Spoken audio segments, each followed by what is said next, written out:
नाजरीन, आज का प्रोग्राम इसलिए अहम है कि स्वीडन से मेरे साथ होंगे अब्दुल कयूम साहब। जो मैंने आज मौजू रखा है, उनको टॉपिक दिया है, वो शहबाज शरीफ की आनिया जानियाँ और नवाज शरीफ का बयानिया। ये हमारी हेडलाइन होगी कि दोनों भाइयों के बयानिए में फ़र्क है। अभी एक महीना रह के गए हैं पाकिस्तान, उसी कदमों में वापस आ गए हैं। क्या पैगाम लेके आए हैं? क्योंकि नवाज शरीफ ने महाज खोल दिया है, बमबारी कर रहे हैं। वो साहब जो चीफ हमारे रहे हैं फौज के, जनरल बाजवा, जनरल फैज पे, और इसी तरह हाजिर जज पे भी और साहब चीफ जस्टिस पे भी वो बमबारी कर रहे हैं धड़ाधड़। वो क्या करने गए थे और उनकी बेटी मरियम नवाज क्या करने गई थी? अब्दुल कयूम, क्योंकि ये हमारे बेहतरीन तबसरा नगार हैं, ये बैठे हैं यूरोप में, ये खबरों से ताल्लुक रखते हैं। और इसी तरह जो जो मामला पाकिस्तान में हो रहे हैं, मैं उनसे आज खुल के बात करूंगा। जी अस्सलाम वालेकुम। वालेकुम सलाम जी नसीर साहब। हाँ जी, क्या ठीक ठाक हैं आप? अल्हम्दुलिल्लाह जी, अल्लाह का शुक्र। आपकी दुआएं। हाँ जी, 25 सितंबर हो गया, मौसम जबरदस्त है जर्मनी में। आप स्वीडन का मौसम बताएं, क्योंकि उधर थोड़ी सी ठंड ज्यादा होती है। हाँ बिल्कुल, यहाँ बहुत अच्छा मौसम है। ये ठंडक है और बादल छाए हुए हैं और ठंडक है यहाँ पे। अच्छा। यानी इतना अच्छा मौसम है कि ठंडा भी लग रहा है। तो सितंबर बर्फबारी का मौसम नहीं है, लेकिन ठंडा ठंडा है, बहुत अच्छा लग रहा है। अच्छा, बरल हमारे इधर तो धूप निकली हुई है, तो बाहर जा सकता बगैर उसके गर्म कपड़ों के। अच्छा, पाकिस्तान में जो हालात हैं वो गर्मा गर्म है। मैंने मौजू बता दिया, आप बताइएगा कि किस तरह देख रहे हैं पाकिस्तानी सियासत को, सियासी सूरत हाल को। जी। नसीर साहब, ये सियासतदान जो हमारे सियासतदान है, इनका किरदार तो आपसे छुपा नहीं है, या पाकिस्तान के लोगों से या दुनिया के पाकिस्तानी जो बाहर बैठे हैं सबको पता है इनका क्या किरदार है। अभी अफसोसनाक बात ये है कि यही लोग हैं जिन्होंने पाकिस्तान के साथ बड़ी ज्यादतियां की हुई हैं, और ये फिर भी हुकूमत लेने के लिए वो जैसे वो परिंदा जो है वो छपकता है ना शिकार मारने के लिए, इस तरह ये छपक रहे हैं इधर उधर, फिर हमारे हाथ में आ जाए, फिर इस मुल्क को लूटे, फिर लोगों की जलालत में डाले, पाकिस्तानियों को जो 75 साल से जलालत के अंदर जा रहे हैं। ये फैमिली जो है, फैमिली सिस्टम जो है, ये आपको पता है नसीर साहब कि ये जितने पाकिस्तान के ऊपर रूलर्स रहे हैं 75 साल में, ये सब एक दूसरे के रिश्तेदार हैं। आप हैरान होंगे, सियासतदान आप देखें, ये बड़े बड़े लैंडलॉर्ड्स, मीडिया, जजेस, आर्मी, बिजनेसमैन, ये सब रिश्तेदार हैं। इन्होंने शादियां दी हुई है, शादियां की हुई है बड़ी वेल प्लान तरीके से, कि एक बंदा हुकूमत के खिलाफ बैठा होगा तो उसका दूसरा भाई जो हुकूमत के अंदर होगा। और इसी वजह से आम पाकिस्तानियों को आज तक चांस नहीं मिला।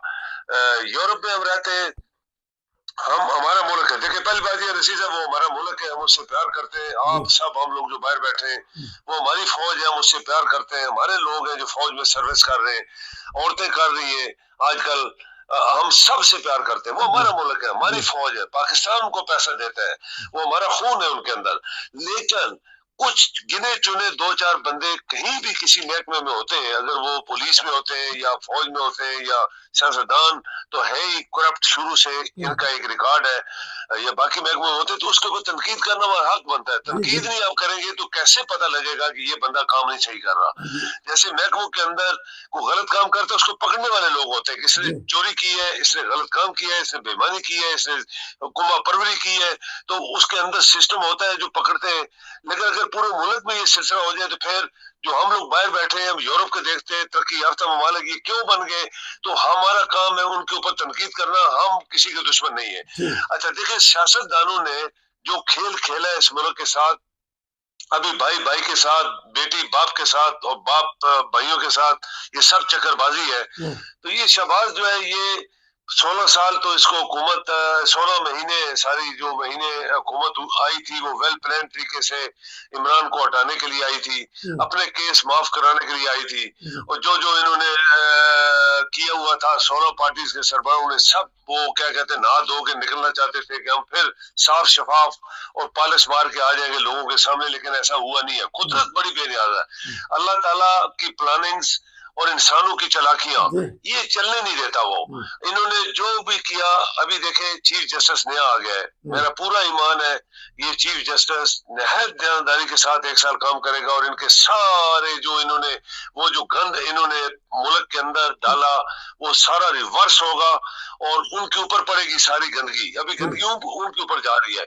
इमरान साहब को अटक जेल में वेल प्लान तरीके से रखा गया। एक वजीर आजम, इतना अमीर आदमी, इतनी आप कहें कि उसका खानदान कितना ऊंचा खानदान है, आपको पता होना चाहिए कि उसके रिश्तेदार बड़ी बड़ी पोजीशनों पे पाकिस्तान में रहे, लेकिन उसको जलील करने के लिए वहां डाला गया, कमरे के अंदर खाना बासा दिया गया, एक काम मुजरिम की तरह उसको रखा गया कि अल्हम्दुलिल्लाह चलो अभी मैं किसी पार्टी का नहीं हूँ और मुझे पक्का पता है आप भी किसी पार्टी के नहीं है, हम लोग तबसरा कर रहे हैं, लेकिन उसके साथ जलालत जो की वो ज्यादती हुई है, उसको वापस हडियाला जेल में ला के उसको जो उसका जायज हक है उसको मिलना चाहिए। इमरान रियाज जो था, जो एक वेल नोन सहाफी है, उसको भी चीफ जस्टिस ने रिहा करवाया है। अच्छा। वो वापस अपने घर पहुंच गया है। सब मीडिया ने उसको मुबारकबाद दी है। तो ये नए चीफ जस्टिस के आने से बहुत सारी चीजें अभी साफ होने वाली है। अभी बात यह है कि यहाँ से जो दोबारा शहबाज लंदन गया, वो उसको चीफ जस्टिस की जो फिक्र है कि चीफ जस्टिस कहता है कि मैं किसी का प्रेशर बर्दाश्त नहीं करूंगा। जो पहले जजेस करते रहे और गलत फैसले करते थे, अभी मैं आ गया हूं, मैं किसी बाप से भी नहीं डरता हूं, मैं दयानतदारी के साथ, इंसाफ के साथ और जो कानून के मुताबिक है वही फैसले दूंगा। तो ये चीज उनके अंदर खलबली मची हुई है कि ये क्या हो गया। तो ये उसको बताने चला गया कि मियाँ अभी तू वापस आएगा, तुम्हें अरेस्ट करेंगे, तुम्हें जेल फिर घसीट देंगे। तो इसलिए ये उसको मशवरा वगैरह देने के कानूनबाजी वहां चल रही है, कानून क्या कहता है, हमारे साथ क्या होगा वो होगा। लेकिन वो मैं आपको लिख के देता हूँ, कभी ये कभी भी नवाज शरीफ वापस नहीं आएगा, कभी भी नहीं आएगा। अच्छा। शहबाज शरीफ, इसका पूरा खानदान फंसने वाला है, जरदारी उसका खानदान फंसने वाला है, तमाम जिन लोगों ने मुल्क को लूटा वो सारे फंसने वाले हैं। तो ये एक चीफ जस्टिस की करामात, अल्लाह की मेहरबानी और इसकी वो दलेरी और इसको कहें कि एक इंसाफ जो उसके दिल के अंदर है कि मैं इंसाफ दूंगा कौम को, वो उसकी ये करामात है। और ये पाकिस्तान की गंदगी धुलने वाली है, इंशाल्लाह ये धुलेगी। और 75 साल के बाद वो कहते हैं कि लोग ऐसे होते हैं, पैदा होते हैं जो इस तरह की चीजें करते हैं। तो हम देख रहे हैं क्या हो रहा है पाकिस्तान के अंदर, जो कुछ भी हो रहा है इसको शायद अभी सीधा रास्ता मिलने वाला है। अच्छा, अब ये बताइएगा कि हमारे वो 3 दफा वजीर आजम रहे हैं, तो वो क्यों इल्जामात लगा रहे हैं chief of army staff general Bajwa पे, जनरल फैज पे और साकिब साहब पे और बंदियाल साहब पे, सारे जजेस पे वो इतने इतने बड़े इल्जामात लगा रहे हैं।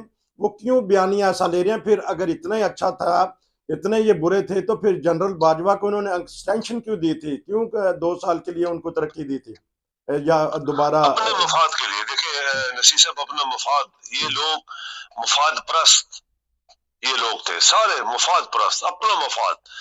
आप अंदाजा ये लगाए, दुनिया की मिसालें दे, मैं आपको मिसाल देता हूँ।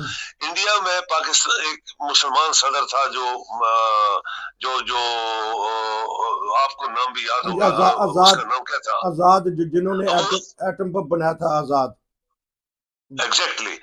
आप देखें कि जब वो सदर बना, उसका मैंने एक इंटरव्यू सुना, तो उसने बोला जब मैं सदर बना था एक अटैची केस में अपने घर से लेके मैं प्रेसिडेंट हाउस गया था। 4 साल के बाद जब मैं रिटायर हुआ तो वही अटैची केस में लेके अपने घर आया और वापसी पे गाड़ी मैंने अपने दोस्त को बोला कि मुझे पिकअप कर लो सदर हाउस से, मैं गाड़ी इंडिया की इस्तेमाल नहीं करूंगा। ये होता है मुहिब्बुल वतनी। आप देखें कि नसीर साहब, इंडिया की तमाम क़यादत पहले दिन से लेके आज तक इंडिया का पैसा बचाती रही, जिसको कहते हैं पंजाबी में जोड़ती रही, और एक आना इंडिया का उन्होंने खर्च नहीं किया। इवन आज मोदी साहब जो है वो वजीर आजम है, 130 करोड़ के, उसका कपड़े देखो, उसका खाना पीना देखो, वो एक आना जो है वो जाता है न्यूयॉर्क तो सीधा वापस आता है। जबकि पाकिस्तान जो गरीब तरीन मुल्क है, जिसको गरीब तो नहीं था लेकिन इसको गरीब तरीन बना दिया गया, खा खा के इसके सारा पैसा लोग खा गए, यही सियासतदान खा गए। तो उनका सदर या वजीर आजम न्यूयॉर्क से लंदन जाता है, लंदन से दुबई आता है, दुबई से पेरिस जाता है, पेरिस से फिर दुबई आता है, फिर पाकिस्तान आता है, और पूरा उसके जहाज का असला वो हो गया, सारी अमला उसके साथ जो होता है वो 5 स्टार होटल में ठहरता है, खाते पीते करोड़ों रुपए पाकिस्तान के अपने मफाद के लिए लगाते हैं। ये जब से वजीर आजम बना था शहबाज, आप उसका और इंडिया का मुकाबला कर ले वजीर आजम का। इंडिया का वजीर आजम एक दफा भी दुनिया में नहीं गया, ये 16 महीने में सैकड़ों तो नहीं दर्जनों दफा इस बंदे ने पाकिस्तान का जहाज इस्तेमाल किया। तो फिर आप कैसे मुकाबला करेंगे इंडिया, पाकिस्तान और इंडिया? इंडिया आज चांद के ऊपर बैठ गए, आप हम जो है वो हमारे पास जेब में आना नहीं है, हर किसी से मांगते जा रहे हैं। आपको पता है दुबई के जो सरबरा है उसने एक बयान दिया, उसने कहा कोई वक्त था कि हम पाकिस्तान के पास जाके पैसे मांगते थे। ये जो अभी यूएई का प्रेसिडेंट है उसने एक बयान दिया अखबार में कि एक वक्त था जब हम पाकिस्तान के पास जाते थे, हम गरीब है हमारी मदद करो। आज पाकिस्तान दुनिया की हर नेमत होने के बावजूद हमारे पास आते हैं पैसे दो और हमें शर्म आती है। उसने ये बयान दिया। अच्छा, अब ये बताइएगा, क्योंकि आखिर में एक आपने अच्छी खबर बताई है, सहाफी बरादरी को मुबारक हो, उनके घर वालों को मुबारक हो। ये इतने महीने किधर रहे हैं, तो इस बार हमें कुछ मुबारकबाद देना चाहते हैं जो सहाफी इमरान रियाज मिले हैं, कुछ कहना चाहते हैं तो 2-3 मिनट में आप कह सकते हैं। देखिए हम भी उनको मुबारकबाद देंगे। आखिर वो उसने एक बयान दिया वापस आके, उसने बोला देखो जी हम किसी बंदे के खिलाफ नहीं थे, हम मुल्क के खिलाफ जो लोग हैं हम उनके खिलाफ मैं बातें करता था, और मेरी कोई फौज से दुश्मनी नहीं है, किसी जनरल से, किसी खास मखसूस आदमी से।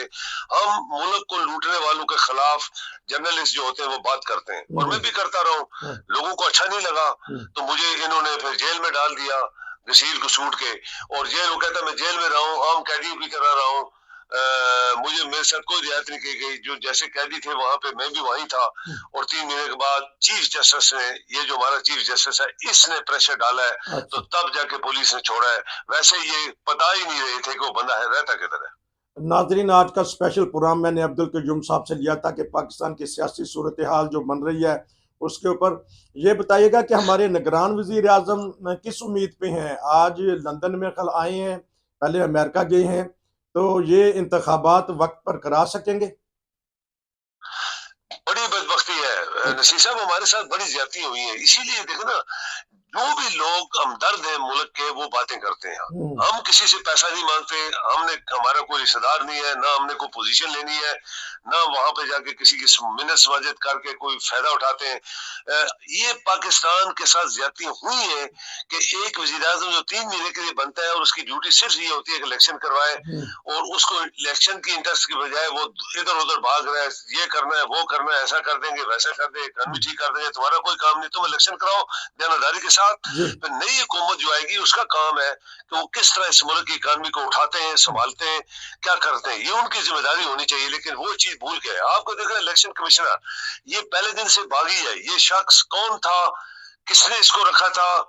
इमरान साहब ने जब पहली असेंबली तोड़ी थी तो ये कहता मैं इलेक्शन नहीं करवा सकता, फिर उसने 2 असेंबली पंजाब की, तो पंजाब और फ्रंटियर की तोड़ी पे कहता मैं इलेक्शन नहीं करवा सकता टाइम पे। अभी पूरी नेशनल यानी पूरे मुल्क की असेंबली टूटी है, ये कहता मैं इलेक्शन नहीं करवा सकता। अब देखिए दुनिया में किसी तरह ये हमने सुना ही नहीं है कि इलेक्शन कमिश्नर कानून के तहत जो उसका काम है वो ना करे, और वो क्या कहते हैं कि बोंगियां मारे कि मैं नहीं कर सकता। किसी ने इसको पकड़ा नहीं है, कानून ने नहीं पकड़ा, जजेस ने नहीं पकड़ा, और आपके प्रेसिडेंट ने नहीं पकड़ा, और आपकी आर्मी, अगर आर्मी को हम इन्वॉल्व नहीं करना चाहते सियासत में, क्योंकि आर्मी का कोई काम नहीं है सियासत में आने का, वो अपनी उनकी ड्यूटीज है जैसे दुनिया की फौज कर रही है, वो अपनी ड्यूटी करें, अपने बॉर्डर्स को संभालें और अपने मुल्क की हिफाजत करें। लेकिन इस बंदे को किसी ने क्यों नहीं पकड़ा? ये इस तरह के इसने पाकिस्तान के साथ सलूक किया है।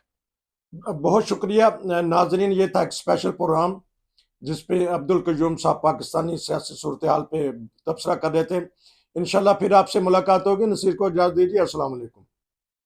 जी वालेकुम।